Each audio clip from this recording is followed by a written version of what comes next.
Hi, I'm Nate. Welcome to Cosmo's World, and today we're talking about water quality. Good stewardship starts with education. Learn where your water comes from and what you can do to help conserve it.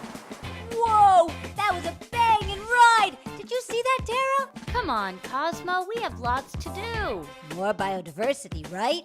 No, this time we're talking about something very important to me. Water. Okay, Tara, tell me what you need to know. All living things need water to survive. Did you know that people can live several weeks without food, but only a few days without water? No, I didn't. I care about water. I care about water. Do you?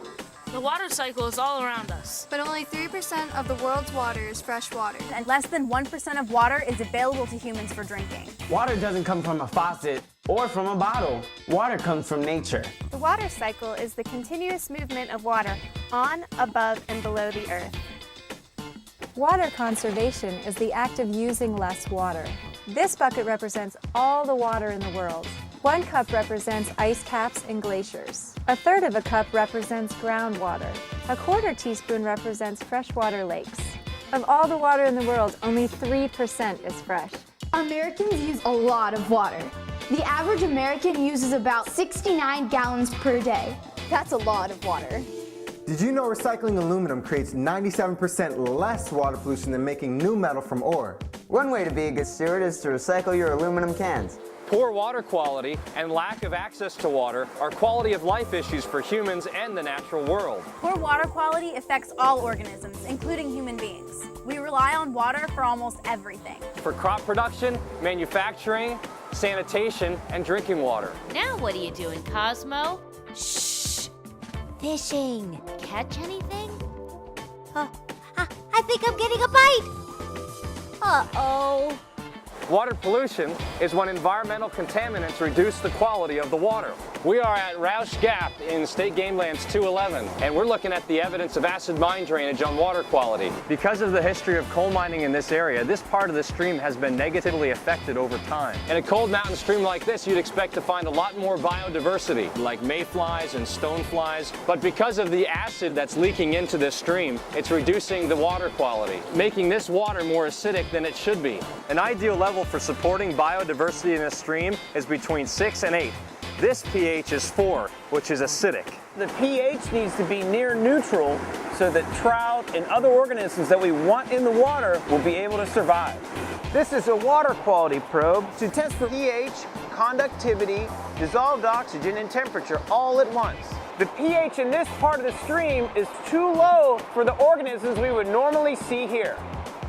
These are 2 limestone diversion wells. The water comes in contact with limestone just like this here. As limestone dissolves, the pH of this stream goes up. The water coming out of these wells after treatment is a pH 6, and that's appropriate for aquatic life.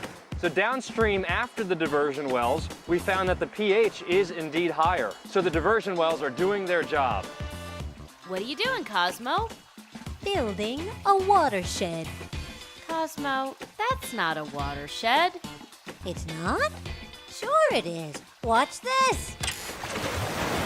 Watershed is an area of land that drains into a body of water, It could be a large area. or a small one. A watershed is a natural drainage basin. That means any drop of water that falls within that watershed will flow to the same point.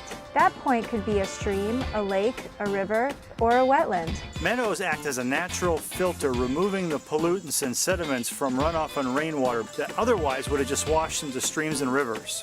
Global climate change will lead to an increase in precipitation in many areas, leading to more frequent and severe floods. Even small streams like this one can be overwhelmed by intense rainfall. Because water is one of our most valuable resources, it's important as good stewards that we conserve it. Look at all this water. There's flavor water, vitamin water. And even water from Germany and France. All this water has to come from somewhere in nature. And you can be a good steward by using a refillable water bottle. Tap water is great. There are lots of things that you can do to be a good steward. That's right. like turning off the faucet when you're washing dishes. Or when you're brushing your teeth. Do your best to take shorter showers. Taking a shower uses a lot less water than the typical bath. And talk to your parents about installing a low-flow shower head. If each American household installed water-saving features, water use would decrease by 30%, saving an estimated 5.4 billion gallons per day. Good stewardship means using only the resources you need and preserving resources for future generations. We hope you learned something about the importance of water and water quality. Thanks for watching.